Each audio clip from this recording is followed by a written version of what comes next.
How to overcome challenges of public speaking. So are you somebody who gets nervous standing in front of an audience or even just thinking about that idea? There are plenty of challenges that come with public speaking, but one of them is stage fright. We're going to talk about that and a few others today.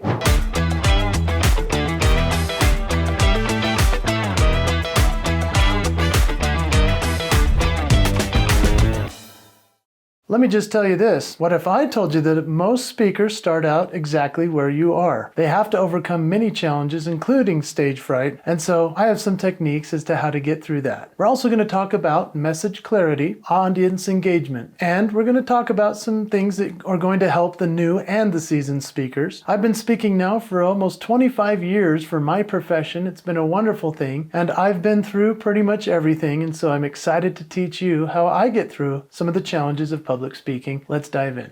So before we dive into the content of this video, what I need your help with is if you'll just jump into the comments while I'm talking at the same time. I'd love for you to put in there some of the challenges you feel in public speaking. That'll actually help me make more videos directly for you.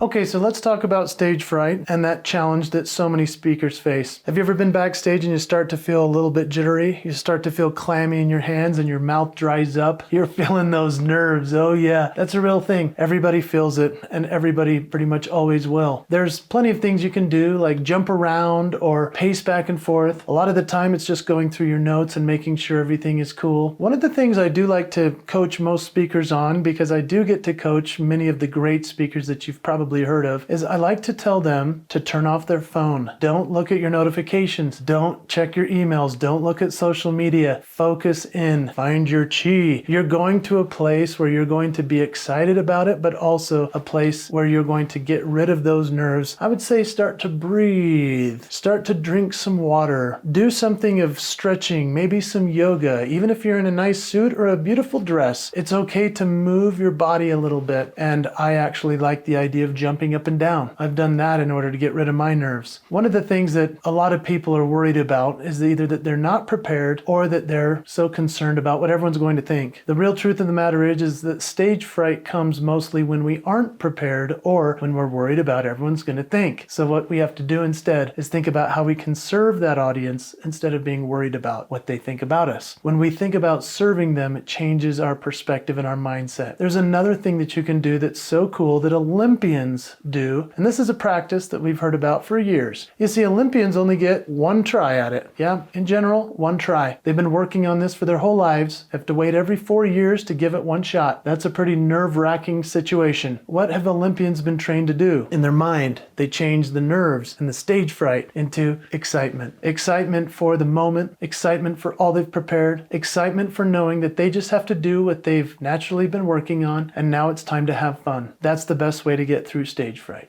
Let me give you a personal example of the challenging stage fright I went through early in my career. You see, I haven't really had that much stage fright for a lot of events, but there was one in particular that just messed with me in a big way. You see, I was asked to open for one of my heroes. I was a performer and a singer, and I was so excited to get to be asked to open for a guy named John Schmidt. John Schmidt is the founding member of the Piano Guys, and I remember in front of 3,000 people at an amphitheater where he had sold the place out, he asked me to come and be the opening act. I was so nervous because I didn't want to disappoint my hero. My family and my friends were there. In fact, it was in the shadows of the mountains where I grew up in Sandy, Utah. And so I remember being backstage, pacing, freaking out, having what felt like a real attack inside of me. I had to just stop and breathe. I had to say a little prayer because that made me feel calm. And then I drank some water. I went over my lines, made sure I knew what I was doing, and then I took the stage. I was excited. And the next thing I knew, I was getting a standing ovation as an opening act. John Schmidt gave me a huge hug as I came backstage, and he said, "You killed it, man." And the next year, that same venue invited me to have my own show there, where I invited another opening act to open for me. So overcoming stage fright is very important, but you can do it. Just create excitement.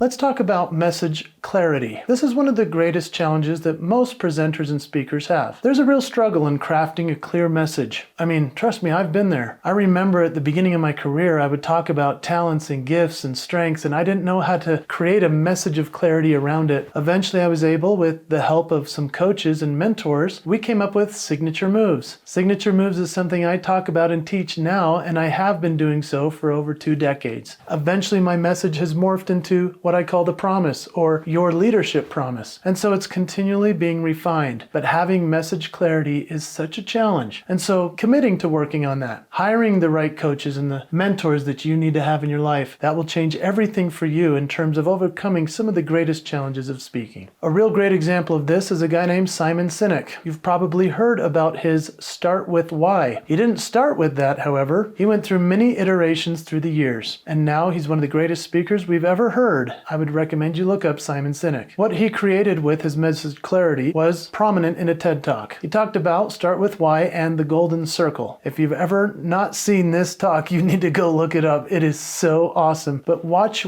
how he figures out for himself how to create something so beautiful. It's such a clear message. It's now a viral video. It's something that everyone can learn from. Now let's talk about audience engagement. The real struggle is to keep the audience interested and engaged, right? One of my favorite examples to talk about is Lisa Nichols. She was one of the stars of the movie The Secret. She talks about motivating the masses. She is so good at audience engagement. She's so authentic. She's so real. She gets in your face. I love it. You need to check out Lisa Nichols. She's so good at audience engagement, and I've made plenty of other videos on this channel about that sort of thing that you can look up as well. But when you think about audience engagement, how entertaining are you? How much is your content really landing with the audience? Is it for the audience? Is it for yourself? Interacting with the audience and audience engagement is essential to overcoming some of the great challenges in speaking. One of the ways I like to do this myself in the audience engagement realm is to ask questions, to really get good at storytelling. And if you know me, I like to entertain. So I like to sing. I might do some impressions, something that will connect me with the audience. It builds trust. The next thing I know, they're thinking to themselves, I want to watch this guy longer. And that's when it's about time to wrap up. More than anything, I would say with the audience engagement is to be prepared. When you're prepared, you're not going to feel the nerves. You're going to feel like you have control over what you're saying in your message clarity as well as the audience engagement. And so when you are prepared, just like the Boy Scouts say to be prepared, you show up knowing you have something powerful to deliver to the audience and you're going to feel great about yourself. This helps you overcome so many challenges. Now you're home free. Here are some actionable takeaways, and the first part is for the new speaker. I would recommend that you start small by speaking at any venue you possibly can. That's the best way to get through some of the challenges we've talked about. Some of the difficulties of speaking is just starting out and speaking wherever you can, such as at a school, maybe a Rotary Club. Go sign up for Toastmasters. There's probably a club near you. Sign up for the NSA, the National Speakers Association. There may be a chapter in your state or your area. And then volunteer every chance you get to speak for charitable groups. You know, kids are always raising funds for sports and music and things in their schools. You could be the person who comes and speaks for them. They maybe never would have thought having you come and inspire their team would be something you would be willing to do, but as long as you let people know, that will help you overcome the challenges of not having very many gigs, and now you're going to have many more opportunities.